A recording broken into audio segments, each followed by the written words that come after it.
Hey guys, what's going on? Welcome back to the channel. As you can see here, I'm in the garage. You got the Z06 up on the lift behind me. Just finished getting that prepped up, and we got a sweet load out of some parts here from Texas Speed. So we're gonna go ahead and dive into putting some long tube headers on the car. I got a set of 1 7/8 stainless long tubes from Texas Speed Performance, and I also did the catless X pipe. I also have some upgraded ceramic wires, and well, it has ceramic boots, but the upgraded wires, some heat shields, and we're gonna do a oil change because we got to pull those dry sump lines off. So I'll be working with that. All right, so here's what you get in the kit. You got the X pipe here.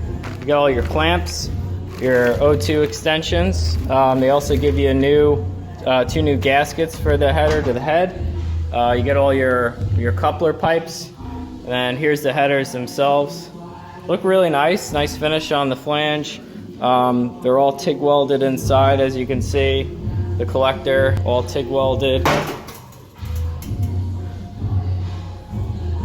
You guys can see kind of there. You got your O2 bung on the bottom for your primary O2, but everything looks really good. I don't see any visual issues with the pipes or anything like that would cause fitment issues, but obviously we'll see as we move forward with the project. And then here, let's see if we get a better picture inside the collector here. Nice.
All right, so we got the oil drained out, the 2 plugs out of the sump, oil filter changed, primed the new filter, put that in, so that should be good to go. Got the oil lines broken right now, and they're just draining out. I'll probably wait for these to finish dripping. All right, so a couple of you might be wondering when you saw me fill the filter up, and you see me using this Mobil 1 0W40, you might be like, why is he putting that in the car? The car is supposed to have Mobil 1 5W30. Well, it is approaching summer here in South Florida. If anybody's familiar with the weather down here, the summers are extremely brutal, extremely hot. I mean, just driving the car on the highway or anything like that, or especially if you start beating on it, those oil temps are really going through the roof. And when the oil temp rises, the oil thins out more, and you get less obviously protection, lubrication of your bearings and everything like that. So I was doing a little research into guys running these cars hard at the track and stuff like that, and a majority of them are shifting to this 40 weight oil. So I mean, well, the 0W, the multi-grade 0W40, it's a 40 weight oil. Just acts like 0 weight when you start it up when it's cold. So it's kind of the best of both worlds. It's not gonna hurt the engine or anything like that when you start it up, because it does act like a 0 weight at cold, and then when it's up to temp and its viscosity and everything like that is normal, it is a 40 weight oil. And you'll see this is a Euro car formula. Apparently this is what a lot of the BMWs, Mercedes are running. And even if you ordered a C6 Z06 over in Europe, this is what would have come in your car. So this is actually what they're running over there. Other reason to run this, especially in a car that's cammed, is it helps reduce some of the valve train noise. So if you're running a high lift, high duration cam, you'll notice that the valve train is a lot noisier than stock, just because of the ramp rates and everything like that, running dual springs. So that little thicker, heavier of an oil helps to kind of dampen those noises and stuff like that, make the valve train run a little smoother. And that is something I've noticed in my car myself. Like, I'll start it up cold. When the oil's thicker and heavier, it's relatively quiet, and then as the oil heats up and thins out, the valve train noise does get a little bit louder. So I'm kind of hoping it'll alleviate some noise with that, as well as some issues I'm having with tuning and like false knock, where it's picking up noise in the valve train.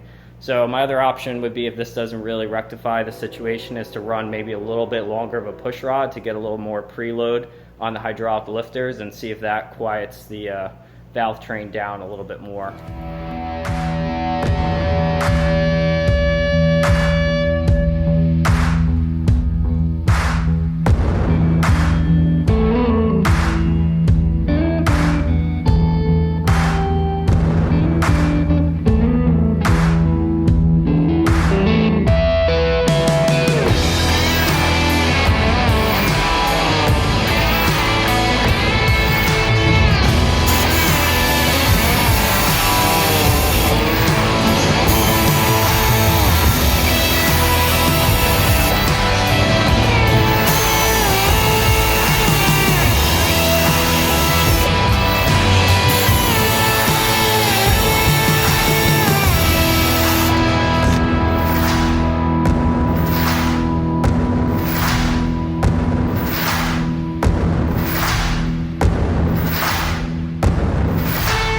Okay, we ran into our first little snag, I'd say. The driver's side is all bolted up, spark plugs are in, the manifold bolts are all torqued. I'm going to do the O2 extensions. I put the extensions in, and then going to put this in. And let me move the light. You can see here, basically the O2 sensor kind of backs itself into this heat shield.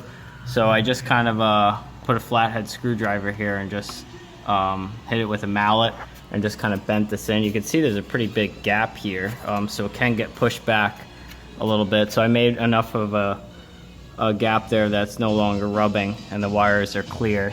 So now I'm just figuring out how to route the O2 sensors. Definitely really tight. I can't really show you in there, but there's the harness. So I got to tuck that up, and I'm gonna be left with this little bit of a whip, I guess. So I'm gonna have to like coil that up, and I'm thinking of pulling one of the torque tube bolts out and using one of those little like wire harness holders that have like the tab at the end that you can put a bolt through it. I'm not sure what the correct name of those are, but you guys probably know what I'm saying. And then I'll get this other side fit up, and then I guess I'm gonna have to look at what I'm gonna do with the wideband. This is the rest of my whip here, so I guess I could probably run this back to where the torque tube's gonna sit with the mid X pipe. So we'll have to see how that looks and get some ideas mocking this up, so keep moving forward.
we got mostly everything buttoned up here. See, the mufflers are all aligned. This is nice and level and even. Then come back through. We got where we meet up with the Corsa Sport axle back system I already had installed in the car, to 2 coupler pipes. And basically with this one here, what I did was, you can see up, that's where the wideband is. You can see right there on the side, it kind of sticks up there. That was really the only spot I could find to mount it. So I'll walk you forward and you'll kind of see why I chose that place. So this is also aft of the collector here, where the X pipe meets and actually is cut open here. So the 2 banks kind of merge. So since my wideband is back here, it kind of gets a sample of both sides of the exhaust. Not ideal. Ideally I wanted it right in here. That would put the wideband between the 2 banks. But that just wasn't possible with the room here. So then going forward, this is all installed. We get the clamps here, and then here's where the factory primary O2s go. And if you see here, like the clearance, I mean, it's really, really tight. I had to bend this heat shielding back just a little bit to get the sensor clearance, and it's not rubbing. Just playing the wire here, you can see you can almost get like a finger around it, but it is very, very tight. And then moving forward, obviously you can see the long tubes just snake up under around the bell housing here. And under here there's actually a pretty good amount of clearance. We'll show you up at the driver's side, so past the oil filter, kind of look up in there, see the clearance. Some of these harnesses and, like, I don't know, maybe trans lines or something, I'm not really sure what's up there, but you'll see they're all wrapped in heat shielding, so I think those should be okay. They were close to the factory exhaust anyway, so that really shouldn't be an issue. And then coming up on the passenger side, you see we got a good amount of clearance, you know, between the starter, so that shouldn't really be an issue getting too hot or nothing. And then none of the lines really interfere there. And probably the bulk of the project here really wasn't too bad, like getting the pipes all fit up, everything went pretty easy, was really the wiring. So you see up here, I had to kind of tuck all my O2 wideband stuff and the primary wideband, because you got these extensions that come down, and then there's really nowhere to put the excess cable, and you got to keep it away from the pipes so it doesn't melt. So I bought the little wire like eyelets that go under like a bolt head and then hold the wire. I'm not sure what they're called officially, but I put a bunch of those in running down the torque tube for the wideband, and then I also like tied up the connector here, so it's all nice and neat, you can see. And then the wideband runs down here, and I just have these ties holding it away from the X pipe every couple bolts. And then the clips up under here, you can't really see it, and then just follows back through. There's the wire there. So the last thing we got left to do is lower the car down. We got to put fluid in it. It needs oil, and I just got to put the wires back on, and then the rail covers, but everything else is all set. So I'll show you those real quick. All right, so this is the wire set I got. It's from this company, I don't know, Acel, I guess. I don't know how to pronounce it. And the cool thing about these, here's the part number if you guys are interested. And the cool thing about these is the boots are actually ceramic. So you can hear that. They're not rubber. Here's the factory ones, where just the boot had like a aluminum sheet over it or whatever, and then you had a rubber boot here, wire. This whole piece right here is all ceramic, so, you know, very high temperature resistance, so you shouldn't have to worry about if this like moves over and bumps the header, it's not going to melt through, burn a plug wire or nothing. These were actually recommended to me by a friend, and I'll leave his Instagram in this clip below. He's had a couple issues with burning plug wires and stuff, and tried a couple different sets of like high temperature wire sets and all that stuff, and this is the only one he's had success with, so I kind of went with this. And I think this was about 110 from Summit, I believe. I'll leave it in the description. I also had these heat shields, the boots, but really don't think I'm going to need them. I'm not going to put them on for now. Might just hold on to them in case. So let's go check out putting those in. Alright, so we're just going to take the wire in the boot, little dielectric grease. I always just put a little shot in there, kind of work it in both ends. just to protect it, corrosion and all that good stuff. Let's put a little splooge in there, and then we're just gonna put that guy right on the plug. And these like have a really nice, like, they just give this kind of like pop when they seat, which is really cool. You really know that it's made it in there. And that's it. We'll put the other 3 in. I'll show you. There's like really nice gap right around the headers, and the way these are profiled and angled keep it kind of separated away from the heat. So I think they'll work out really nice. All right, so here's the contents of the catch can.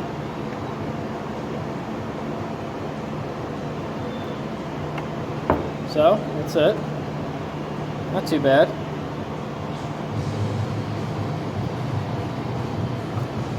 And we'll get this wiped out and cleaned up, and we'll put it back on the car. All right, so that's back in there, and that guy's just tucked right over here on the passenger side. I got an install video on doing the catch can, so you can check that out if you're more interested in anything with the catch can there, but it's super easy install. And this can is from that company, Lead Engineering. All right, we're pretty much ready to fire this thing up. I got the covers and everything put back on. I got about, I don't know, 6-7 quarts in the car right now. And I gotta basically fire it up, get the oil circulate, and then refill the rest of it. Can't do it all, like 10 quarts basically in one shot. So I think we're ready to hear how this thing's gonna sound. I'm super excited. I think it's gonna be pretty wicked. I know the stock manifolds and the cats before really kind of holding this car back as far as being able to breathe. I mean, bringing air into an engine and out of an engine, that's kind of how, you know, the efficiency works of it. So if it's all choked up with those cats and the stock manifolds, that, you know, that having the heads done, having the cam in there really isn't, you're not getting 100% of those mods out. So this really should free up some power that was kind of holding back before, and I think it's going to sound great. So let's go ahead and fire it up and check it out.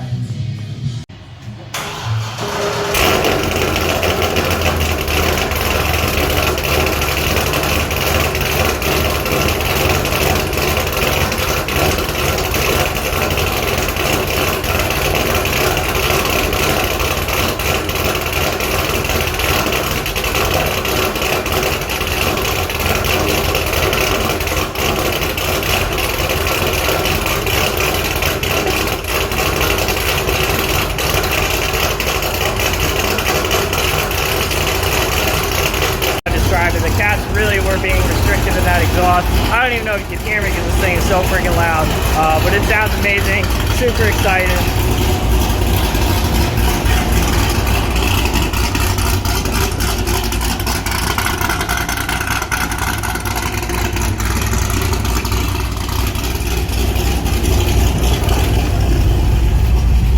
She is running a little bit lean, at least at idle, probably because of the increased airflow. I got to add a little fuel to the tune, so I'll probably data log on the drive home with it and see if we can make a couple adjustments to the tune.